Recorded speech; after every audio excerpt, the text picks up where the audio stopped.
Hello students, how are you. आज हम लोग स्टार्ट करने वाले हैं पॉलिनोमियल मैथमेटिक्स का चैप्टर नंबर 2। आज इसका लेक्चर नंबर 1 हम स्टार्ट करने वाले हैं। ठीक, हम शुरू कर रहे हैं लेक्चर जो चैप्टर नंबर 2 से शुरू हो रहा है। चैप्टर नंबर 1 लेटर ऑन मैं आपको कुछ दिनों के बाद इसके वीडियोज़ अपलोड करवा दूँगा। हम लोग स्टार्ट करेंगे चैप्टर नंबर 2 से। ठीक है, तो व्हाट इज़ पॉलिनोमियल। पॉलिनोमियल जो है वो है an equation is a kind of equation consist variables and constant।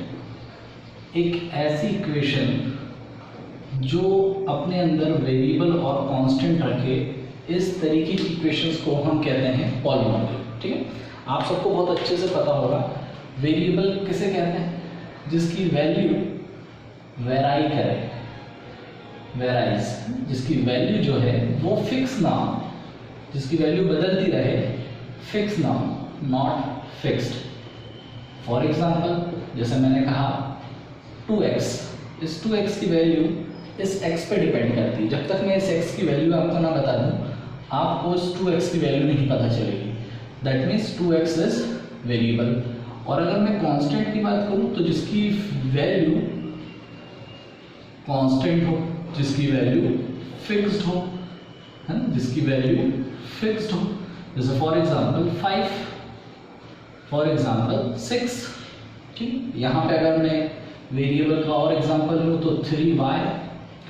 तो अगर इसके कॉम्बिनेशन से अगर मैं इक्वेशन तैयार करता हूँ तो इस तरीके की इक्वेशन को हम कहते हैं पॉलिनोमियल। ठीक है, अब हम आज जो है बेसिकली इंट्रोडक्शन देखने वाले हैं और इस इंट्रोडक्शन में मैं इसके टाइप्स आपको करवाता हूँ। What is types of polynomial, how many types of polynomials are there. तो पॉलिनोमियल को जो क्लासिफाई किया गया है वो दो तरीके से किया गया है। दो कैटेगरी में पॉलिनोमियल का क्लासिफिकेशन किया है, on the basis of term के बेसिस पे, और next on the basis of degree की बेसिस पे। ठीक है, तो टर्म के बेसिस पे पॉलिनोमियल के अलग क्लासिफिकेशन है और डिग्री के बेसिस पे पॉलिनोमियल के अलग क्लासिफिकेशन।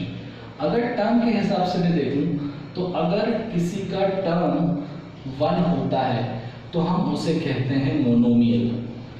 क्लास 9th में आप लोगों ने पढ़ा होगा, मैं एक बार रिवीजन करवाता हूँ।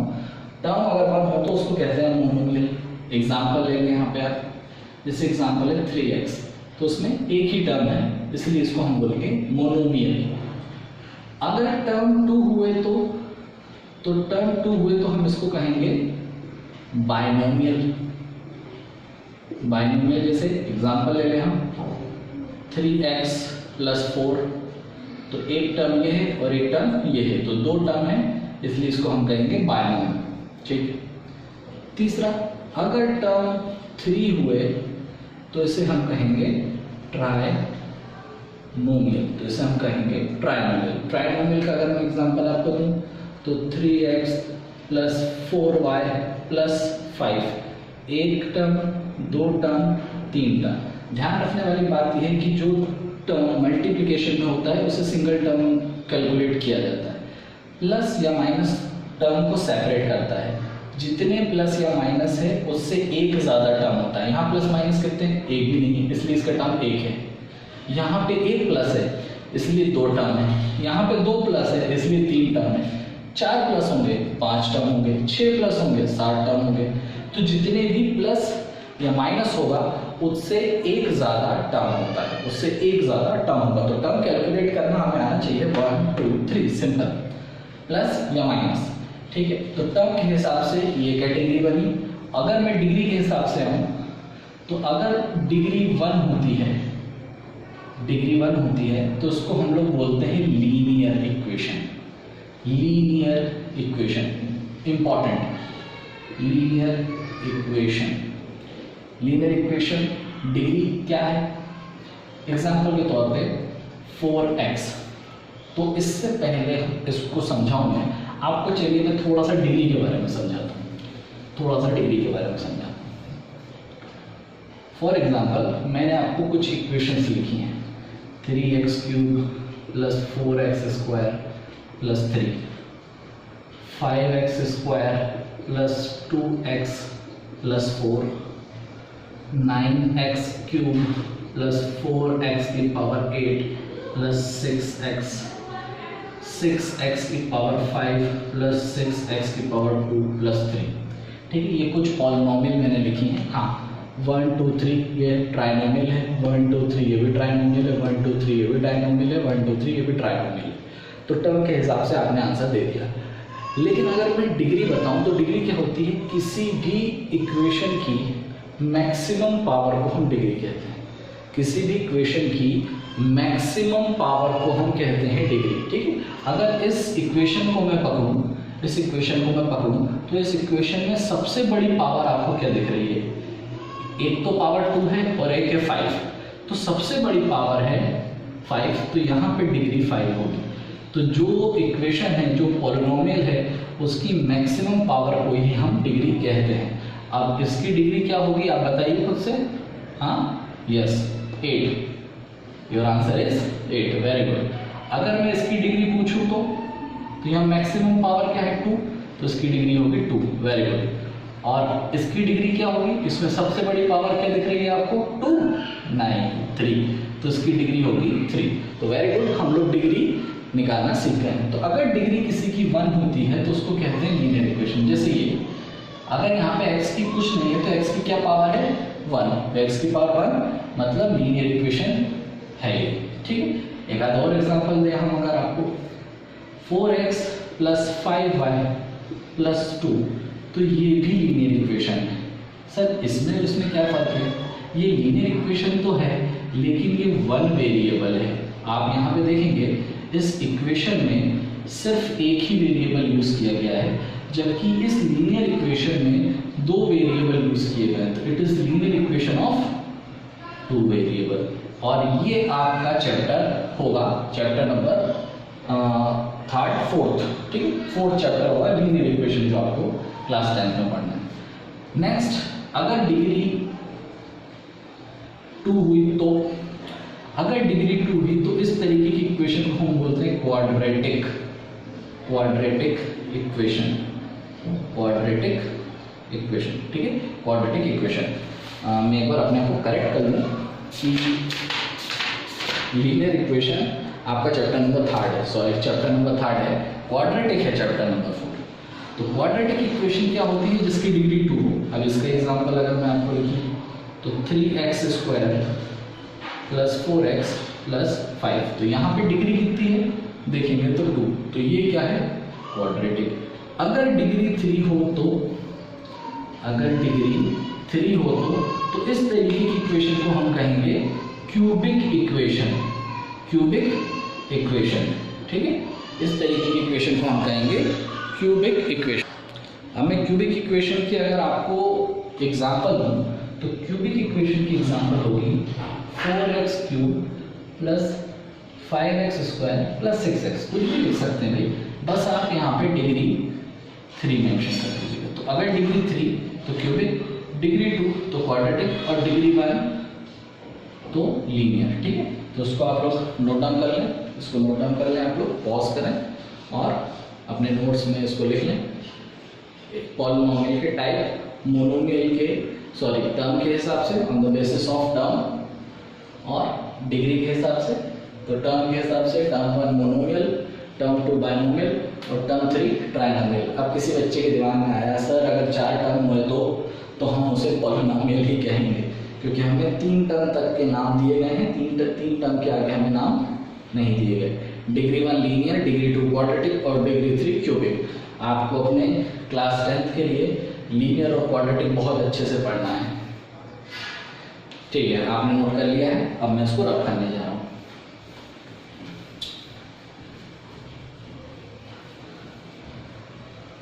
अब एक बात आपको और अगर बताया जाए कि लीनियर, क्वाड्रेटिक और क्यूबिक, अगर आपसे मैं कहूँ कि इस इक्वेशन को सॉल्व कीजिए और यहाँ पे x की वैल्यू पता कीजिए, यहाँ पे x की वैल्यू पता कीजिए, यहाँ पे x की वैल्यू पता कीजिए। या मैं अगर कहूँ कि भाई ये इक्वेशन मैंने आपको दी है, ये इक्वेशन मैंने आपको दी है, इस इक्वेशन में आप x की वैल्यू मुझे पता करिए, तो x की वैल्यू कैसे निकालेंगे वो बात की बात है, लेकिन x की कितनी वैल्यू निकलेंगी, x की कितनी वैल्यू निकलेंगी ये भी अपने में बहुत इंपॉर्टेंट चीज़ है कि इस इक्वेशन में कितनी x की वैल्यू निकलेंगी। तो जिस भी इक्वेशन की जितनी डिग्री होती है, फिर से सुनिए, जिस भी इक्वेशन की जितनी डिग्री होती है उसके उतने आंसर होते हैं, और उस आंसर को हम अलग अलग चीज़ में अलग अलग कहते हैं। जैसे लीनियर इक्वेशन में हम उसको कहेंगे जीरोस और क्वाड्रेटिक में उसको कहेंगे रूट्स। तो कुल मिला के बात यह है कि जिस भी इक्वेशन की जितनी डिग्री होती है उसके उतने आंसर आएंगे। तो अगर मैं कहूँ x के कितने आंसर आएंगे तो इसकी डिग्री 3 है तो 3 आंसर आएंगे, इसके आंसर 2 हैं, इसकी डिग्री 2 है तो इसके 2 आंसर निकलेंगे, x के 2 आंसर आएंगे। यहाँ पे अगर सॉल्व करेंगे तो दो आएंगे x के आंसर, और यहाँ पे आंसर कितने आएंगे 8, और यहाँ पे आंसर कितने आएंगे 5। ठीक है, तो जिस भी इक्वेशन की जितनी डिग्री होती है उसके उतने x की वैल्यू आती है। इसका मतलब डिग्री आपको कितनी x की वैल्यू होगी ये भी बता सकती है। ठीक है, अब मैं अगर बात करूँ आपकी इस चैप्टर की एक्सरसाइज 2.1 की, आपके इस चैप्टर का एक्सरसाइज 2.1, तो इस 2.1 में आपको कुछ ग्राफ दिए हुए हैं और उस ग्राफ को आपको रीड करके x की वैल्यूज बताने कि कितने x के जीरोस होंगे। ठीक है, तो पहले मैं आपको उसके बारे में एक्सप्लेन कर दूं।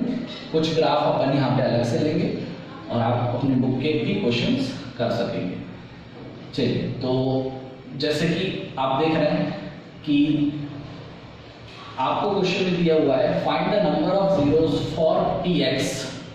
आपको क्वेश्चन में दिया हुआ है find the number of zeros for px। ठीक है, the graph of y is equals to px are given in the figure 2.10 below. For some polynomial px, find the number of zeros of px in each case. ठीक है, और ये आपको number of, ये आपको आपके सामने ग्राफ दिए हुए हैं। ठीक है, तो आप फर्स्ट वाला ग्राफ देखेंगे, फर्स्ट वाला ग्राफ देखेंगे यहाँ पे, फर्स्ट वाला ग्राफ। तो फर्स्ट वाले ग्राफ में आपको सिर्फ ये बताना है कि वो वैल्यू, वो जो ग्राफ है वो आपकी x एक्सिस को कितनी जगह छू रही है, क्योंकि यहाँ पे लिखा है px। px का मतलब होता है polynomial of x, polynomial of x। तो पॉलिनोमियल ऑफ x कितनी जगह छू रहा है, आपने देखा है इस तरीके से, ये आपका y एक्सिस होता है, इसको अपन x एक्सिस कहते हैं। ठीक है, ये x एक्सिस है और ये y एक्सिस। तो आपको ग्राफ कुछ ऐसा दिख रहा है। फर्स्ट नंबर क्वेश्चन देखिए, फर्स्ट नंबर का क्वेश्चन, तो ये जो ग्राफ है ये आपके x एक्सिस को कितनी जगह टच कर रहा है भाई, मुझे तो एक भी जगह नहीं दिख रहा। यस, तो इसके कितने नंबर ऑफ जीरोस होंगे, कितने नंबर ऑफ जीरोस होंगे, एक भी नहीं। कितने नंबर ऑफ जीरोस होंगे, एक भी नहीं। आपको वही पूछ रहा है find the number of zeros. Question पढ़िए अच्छे से, find the number of zeros of px in each case. ठीक है, चलिए भाई समझ गए सर। दूसरा देखिए, दूसरा वाला देखिए, है ना, कुछ ग्राफ आपको ऐसे बना हुआ दिख रहा है। ठीक, इस तरीके से कुछ। अब ये बताइए ये ग्राफ x एक्सिस को कितनी जगह छू रहा है, मेरे हिसाब से एक जगह पे। तो यहाँ पे नंबर ऑफ जीरोस कितने होंगे, एक जगह छू रहा है, इसलिए इसका आंसर होगा 1। ठीक है, समझ गए, वेरी गुड। अगला क्वेश्चन नंबर 3। अब मैं ग्राफ नहीं बना रहा हूँ, क्वेश्चन में देखिए, क्वेश्चन में देखिए, बताइए आपका ग्राफ x एक्सिस को कितनी जगह छू रहा है। हाँ, यस, वेरी गुड। तो नंबर ऑफ जीरोस कितने हो जाएंगे, 3। Good. Next question number 4, number of zeros कितने हो जाएंगे, yes, 2। Next question number 5, number of zeros कितने हो जाएंगे, नंबर ऑफ जीरोस वो x एक्सिस को कितनी जगह टच कर रहा है, 4 बार। ठीक है, नेक्स्ट नंबर ऑफ जीरोस कितने हो जाएंगे, नंबर ऑफ जीरोस, हाँ काउंट कीजिए 3। ठीक है, तो बहुत ही सिंपल है। अगर आपसे कहे पी एक्स तो आपको बस ये देखना है कि वो ग्राफ आपकी एक्स एक्सिस को कितनी जगह छू रहा है, उसी के हिसाब से आप नंबर ऑफ जीरोस बता पाएंगे, है ना। क्वेश्चन में देख लीजिए, और अगर क्वेश्चन में कह देता पी वाई तो आपको वाई एक्सिस पे पता करना पड़ता कि वाई एक्सिस पे वो कितनी जगह टच कर रहा है। ठीक है, चलिए ये तो रहे आपके बुक के क्वेश्चन। अब कुछ क्वेश्चन अपन अलग से लेते हैं। ठीक है, चलिए इसके आंसर बताइएगा आप लोग। ठीक है, एग्जाम्पल ये मैंने ग्राफ बनाया है।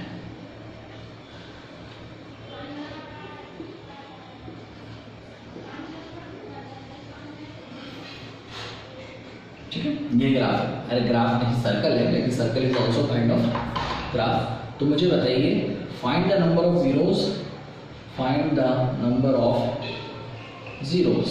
चलिए P Y, your answer is 2, very good 2, क्योंकि वाई एक्सिस को ये 2 जगह टच कर रहा है। गुड। सेकंड क्वेश्चन, ग्राफ भी बदल रहा हूं मैं।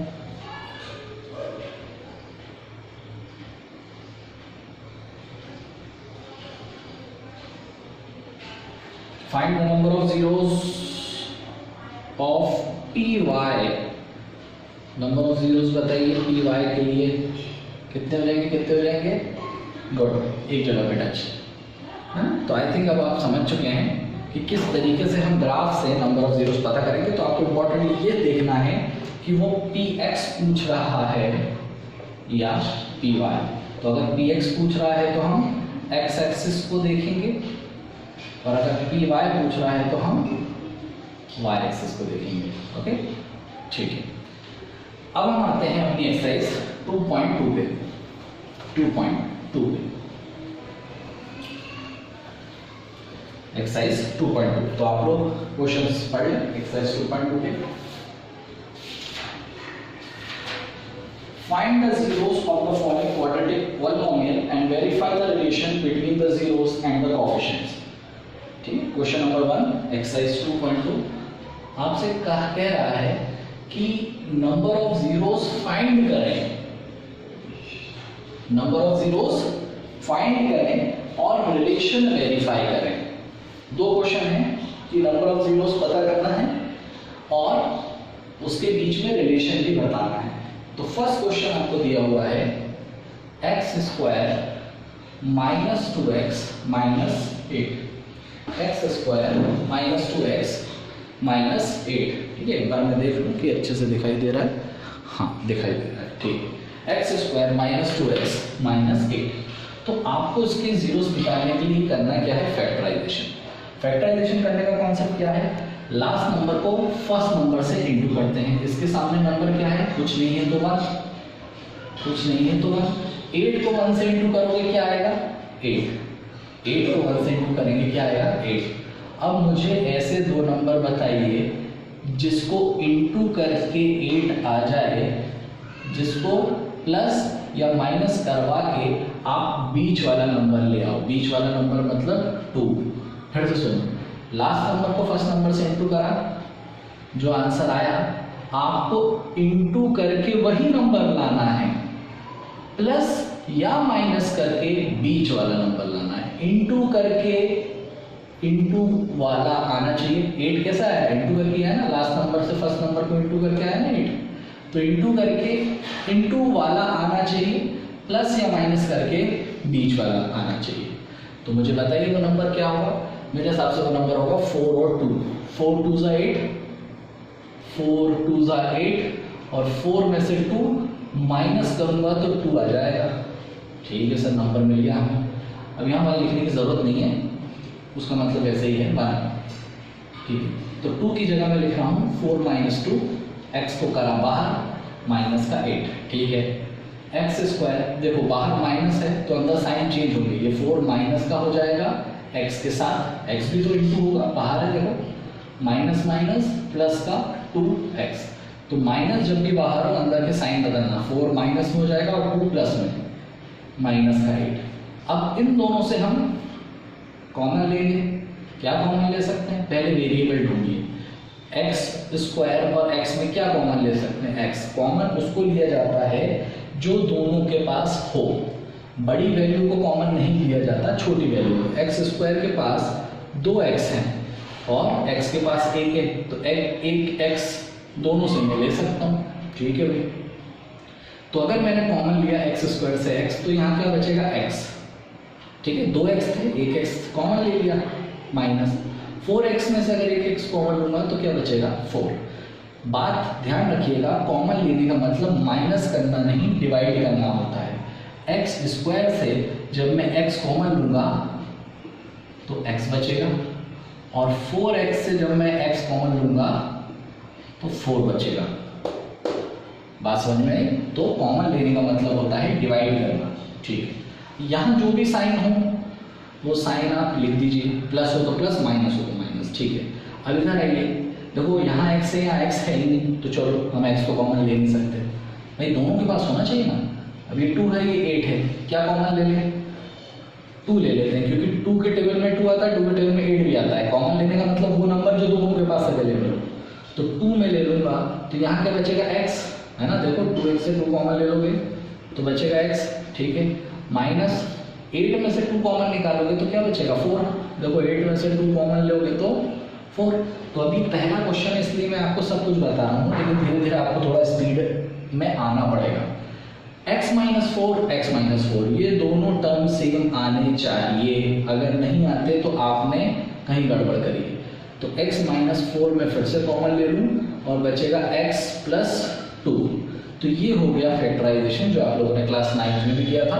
यहाँ भी आपको करना है, जिसको आता है बहुत बढ़िया, फटाफट स्पीड में बढ़ा के वीडियो आगे कर लीजिए, और जिसको नहीं आता धीरे धीरे करके सीखिए। ठीक है, फैक्टराइजेशन करने के बाद आप क्या करोगे? पहले टर्म के इक्वल में 0 करोगे और दूसरे टर्म के इक्वल में भी 0 करोगे, और यहाँ से निकलेगी x की वैल्यू। तो यहाँ से x की वैल्यू क्या निकलेगी? माइनस का 4 यहाँ जाएगा तो देखो प्लस का 4, और यहाँ से 2 वहाँ जाएगा तो माइनस का 2। तो आपके जीरोस होंगे, जीरोस आर क्या होंगे? 4 एंड -2। तो देखिए मैंने कहा था जिसकी जो डिग्री होती है उसके कितने आंसर आते हैं। तो देखिए इसकी डिग्री कितनी है? 2। इसके कितने आंसर आ रहे हैं? 2। अब वो आंसर कौन सा आएगा उसको सॉल्व करने के अलग अलग तरीके हैं। क्वाड्रेटिक को सॉल्व करने का तरीका है फैक्टराइजेशन। अगर क्यूबिक आ जाएगी तो उसको ऐसे सॉल्व नहीं करेंगे हम, उसका तरीका अलग है। ठीक है, लेकिन हाँ डिग्री देख के हम पता जरूर लगा सकते हैं कि उसके कितने आंसर आएंगे। चलिए क्वेश्चन नंबर 2 भी करेंगे, सॉरी इसमें सेकंड पार्ट भी है, वो भी हम देखते हैं। इसमें लिखा हुआ है and verify the relation, relation को वेरीफाई करना, वेरीफाई द रिलेशन। देखिए रिलेशन वेरीफाई करने का क्या मतलब है? आपको अपनी इस इक्वेशन को कंपेयर करना है on comparing with ax² plus bx plus c। ठीक है, अपनी इस इक्वेशन को इस इक्वेशन से कंपेयर करेंगे। कैसे कंपेयर करेंगे? x² की जगह x² है, यहाँ a की जगह क्या है? कुछ नहीं है तो 1, a की जगह 1, x की जगह x है तो b की जगह क्या है? -2। ठीक है, c की जगह -8। मतलब कुल मिला के जो x² के साथ होता है वो a, जो x के साथ होता है b, जो किसी के साथ नहीं है वो c। तो a, b और c आपको निकालना है। रिलेशन वेरीफाई करने का 2 मतलब है। एक तो है सम ऑफ जीरोस पता करना, सम ऑफ जीरोस पता करना, जिसे अपन लिखते हैं अल्फा प्लस बीटा। और ये अल्फा प्लस बीटा क्या है सर? अरे डरने वाली बात नहीं है, एटम बम थोड़ी है। अल्फा प्लस बीटा सिर्फ एक सिंबल है, जैसे आप लोगों ने थीटा, गामा, क्या सर थीटा, गामा, लैम्डा, झंडा, ये सब पढ़ना है, मैथ्स है। ठीक है, तो अल्फा प्लस बीटा कहते हैं सम ऑफ जीरोस। तो सम ऑफ जीरोस का फॉर्मूला है -b/a। याद रखिए -b/a। तो माइनस फॉर्मूले का b की वैल्यू बताओ, -2 और a कितना है, a है 1, माइनस माइनस प्लस, और नीचे 1 अपन लिखते नहीं है, ठीक है। अगर मैं जीरोस को प्लस करता, मतलब कुल मिला के ये जो जीरोस आपने निकाले हैं ये क्या है, यही तो अल्फा यही तो बीटा है, यही तो अल्फा यही तो बीटा है। इन्हीं जीरोस को प्लस तो करो, 4 प्लस माइनस 2, तो 4 प्लस माइनस माइनस 2, 4 माइनस 2 2, और फॉर्मूले से भी क्या आ रहा है 2। वाह, ये हुआ रिलेशन वेरीफाई। ऐसा नहीं है कि आप बस इससे कर लें छोड़ दें, इससे कर लें छोड़ दें, दोनों से करना पड़ेगा। मतलब कुल मिला के आपको अगर जीरोस दिए हैं तो दोनों को प्लस कर लो और फॉर्मूले से भी करो, दोनों आंसर सेम होंगे तभी वेरिफिकेशन होगा, ठीक है। सेकंड क्वेश्चन, सेकंड पार्ट इसका सम ऑफ जीरोस तो निकाल लिया। एक होता है product of zero, product of zeros. Sir sum of zero alpha plus beta, तो प्रोडक्ट ऑफ जीरो तो अल्फा बीटा होगा। अरे बिल्कुल सही, बिल्कुल सही।